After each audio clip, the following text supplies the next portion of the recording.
Hello everyone, welcome आपके channel Bihar BPSC में। तो कल आपने पढ़ा था हड़प्पा सभ्यता के बारे में और आज हम पढ़ेंगे वैदिक युग के बारे में।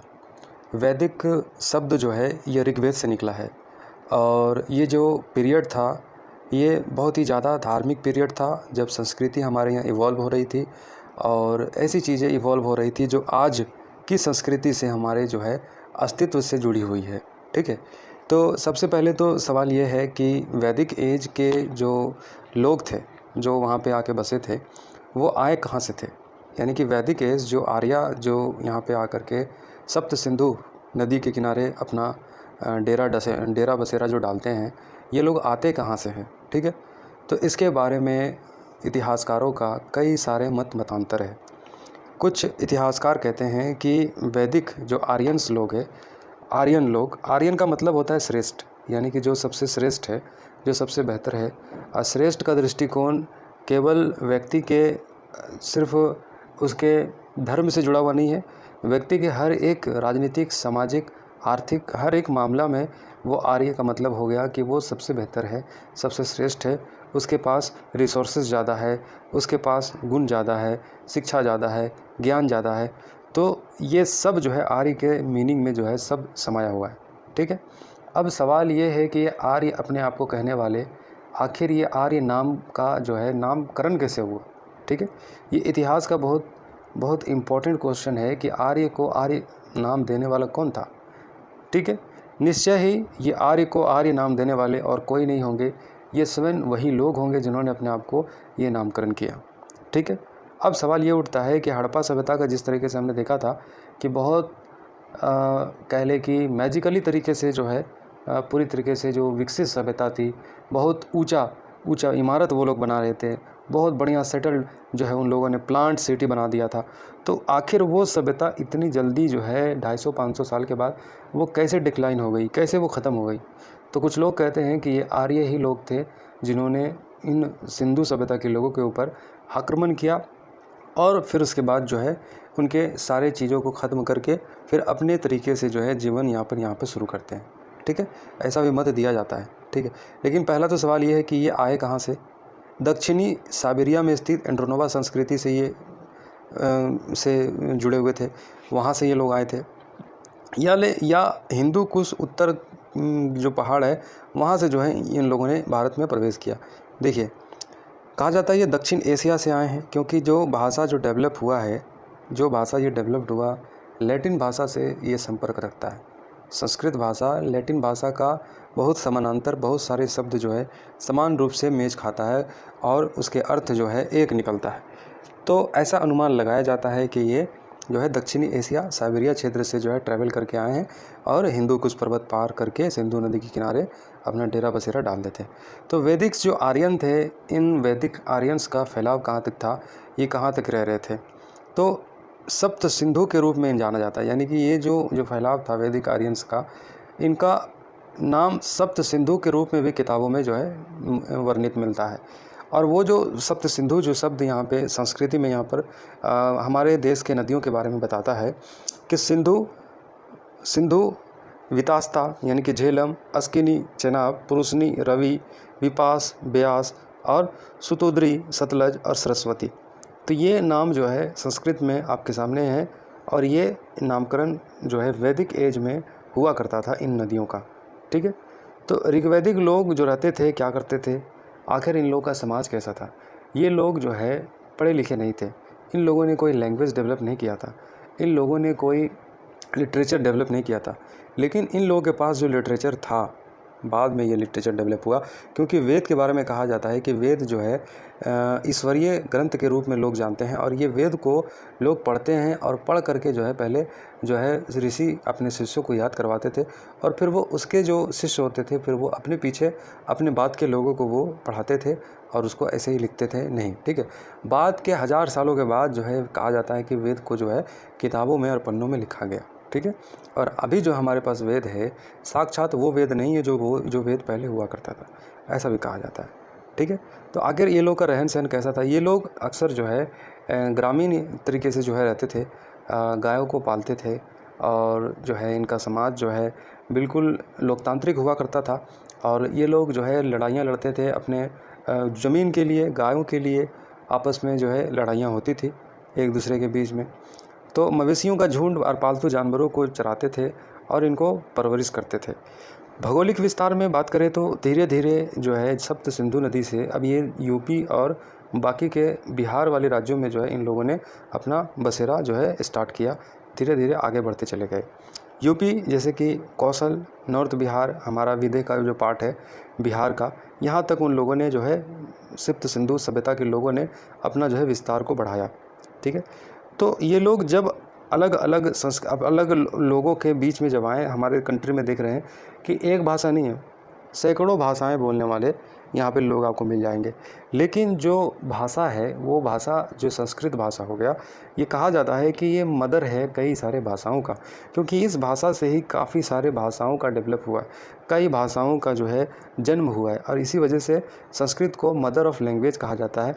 और कहीं ना कहीं जो संस्कृत जो हमारे पास वैदिक टाइम में जो आया है, और जो फिर धीरे धीरे जब अलग अलग इलाकों में जब इन लोगों ने बसना स्टार्ट किया, फिर इनके पूर्वज, फिर इनके बाद लोगों ने अपने भाषाओं में जो है काफ़ी सारे जो है डिफरेंसेस जो है आना शुरू हुआ।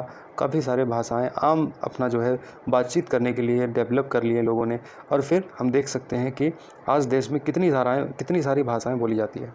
समझ रहे बात? अब इन लोगों का विस्तार देखिए कहाँ से था। विस्तार में जो सप्त सिंधु की बात किए हैं, जो नदियों की बात की हैं, 7 नदियों के जो क्षेत्र हैं, दोआब क्षेत्र, इन दोआब क्षेत्रों में इन लोगों का बसाव हुआ करता था। ठीक है, तो इन लोगों ने जो है अपना जो क्षेत्र जो है बहुत दूर तक विस्तार किया था। लगभग हम बात करें तो हमारे बिहार, यूपी, और फिर जो है चेनाब, सतलज, व्यास, झेलम, रावी, ये जितने भी दोआब क्षेत्र है, ये सभी दोआब क्षेत्रों को इन लोगों ने कवर किया था। तो अब कहा जाता है कि इनका भौगोलिक विस्तार जैसे ब्रह्मवत्र सतलज नदी से यमुना नदी के बीच का क्षेत्र था। आर्यावर्त बिहार व बंगाल सहित समस्त उत्तर भारत था। महर्षि देश गंगा यमुना के द्वाब के आसपास का क्षेत्र, मध्य देश हिमालय व विंध्य पर्वत का क्षेत्र, और सप्त सिंधु प्रदेश। तो ये लोग काफ़ी सारे डिवाइड थे, काफ़ी सारे अलग अलग जो है समूहों में बटे हुए थे। ब्रह्मवर्त, आर्यावर्त, महर्षि देश, मध्य देश। तो ये राज्य हुआ करता था जहाँ तक जो है वैदिक एज के लोगों का फैलाव था। ठीक है, और उस क्षेत्र से जुड़ा हुआ ये नाम है ब्रह्मवर्त, आर्यावर्त, महर्षि देश, मध्य देश, सप्त सिंधु। तो ये इनका भौगोलिक विस्तार था जिसमें जो है ये लोग जो है जीवन यापन करते थे। ठीक है, अब देखिए इन लोगों का टाइम पीरियड आप इस तरीके से देख सकते हैं। वैदिक एज का 1800 से लेकर के 1500 तक ये जो वैदिक पीरियड जो था ये अर्ली वैदिक पीरियड था। ठीक है, 1800 BC से लेकर के 1500 BC तक। ठीक है, फिर 1500 से लेकर के 1000 BC तक ये लेटर वैदिक पीरियड हो जाता है, उत्तर वैदिक काल के जो है टाइम हो जाता है। ठीक है, वैदिक स्रोत, अब देखिए जो वैदिक का जो एज के बारे में जो हमें जानकारी प्राप्त हुई है वो वैदिक लिटरेचर से प्राप्त हुई है। ठीक है, वैदिक लिटरेचर 2 तरह के हैं।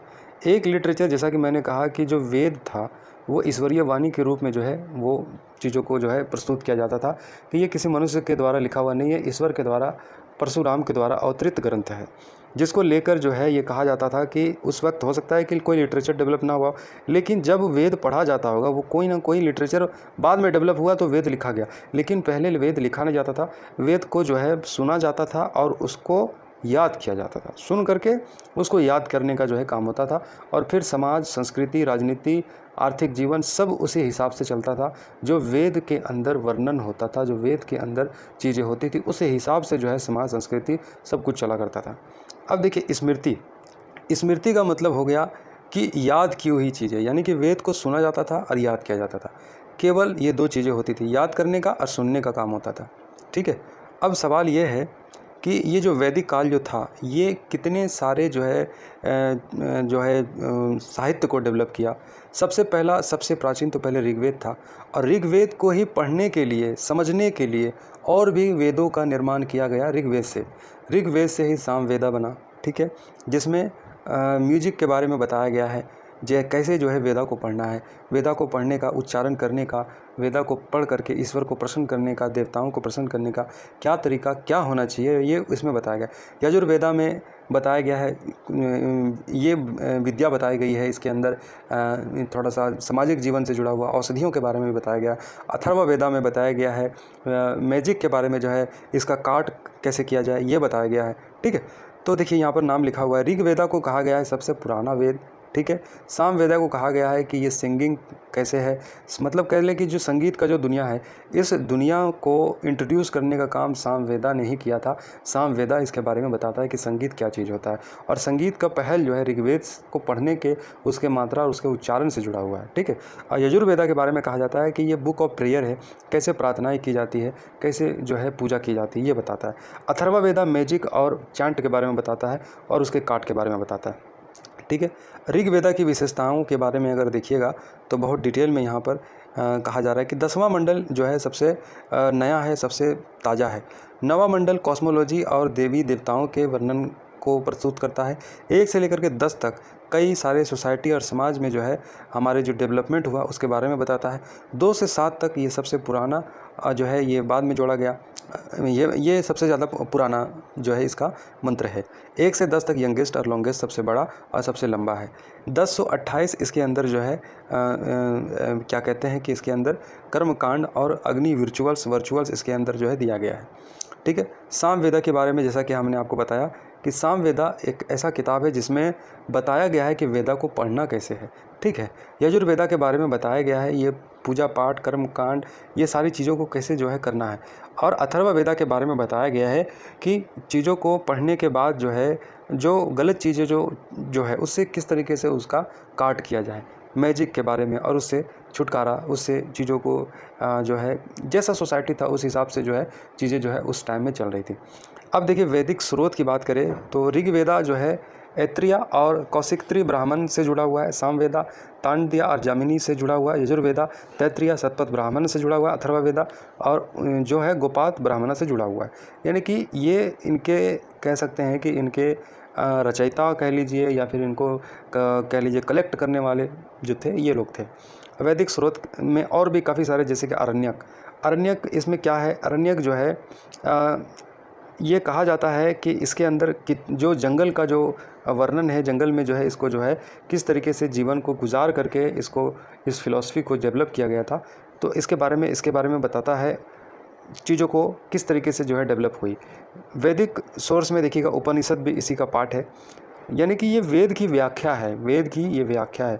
108 उपनिषद है, 108 उपनिषद है जिसमें आत्मा, ब्राह्मण, ये सब के बारे में बहुत डिटेल में जो है इसके बारे में बातें की गई। सेक्रीफाइस, बॉडी, यूनिवर्स, मतलब अपने आप के बारे में, शरीर के बारे में, इस ब्रह्मांड के बारे में, ये सब के बारे में, मतलब बहुत डिटेल्स में जो है उपनिषद में इसका बहस है।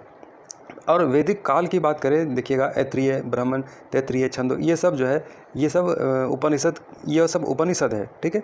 और यहाँ पर ये उपनिषद का जो सोर्स से लिया गया है उसका यहाँ पे दिया गया। ऋग्वेद देखिए, ऐत्रेय ऋग्वेद से है, बृहदारण्यक शुक्ल यजुर्वेदा से है, तैत्तिरीय कृष्ण यजुर्वेदा से है, छांदोग्य सामवेदा से है, केन सामवेदा से है, ईसा शुक्ल यजुर्वेदा से है, श्वेतवत्तरा कृष्ण यजुर्वेदा से, कथा कृष्ण यजुर्वेदा से, मुंडक अथर्ववेदा से, मांडुक्य अथर्ववेदा, प्रसन्न अथर्ववेदा, इस तरीके से जो है जुड़ा हुआ है। वैदिक स्रोत की बात हम कर चुके हैं। अब वैदिक स्रोत पूरे जीवन को जीने का तरीका बताता है, पूरे ज़िंदगी गुजारने का जो है क्या, किस तरीके से समाज होना चाहिए, राजनीति होना चाहिए, किस तरीके से कर्मकांड होना, सब डिटेल्स इसके अंदर है, ठीक है। तो वेदांग जो है छंद, निरुक्त, व्याकरण, ज्योतिष, कल्प, शिक्षा, ये सब के बारे में बताता है। वैदिक स्रोत हम देख चुके हैं, सौत्र स्रोत, गृह स्रोत यानी कि धर्म स्रोत, ये सब वैदिक स्रोत है। तो इस तरीके से हमारा देखिएगा कि एक पीरियड हमारा ऋग वैदिक काल का रहा, ऋग वैदिक काल, फिर उसके बाद एक पीरियड हमारा जो आ गया वो लेटर वैदिक पीरियड रहा। ऋग वैदिक पीरियड्स का जो टाइम था, ये टाइम बहुत रिचुअल्स का टाइम था और इस रिचुअल्स को बहुत ही अच्छे तरीके से फॉलो किया जाता था। इसमें ज़्यादा कर्मकांड, आडंबर नहीं होता था और इसमें जो है सामाजिक कुरीतियाँ नहीं होती थी, इसमें कोई भी जो है भेदभाव नहीं होता था।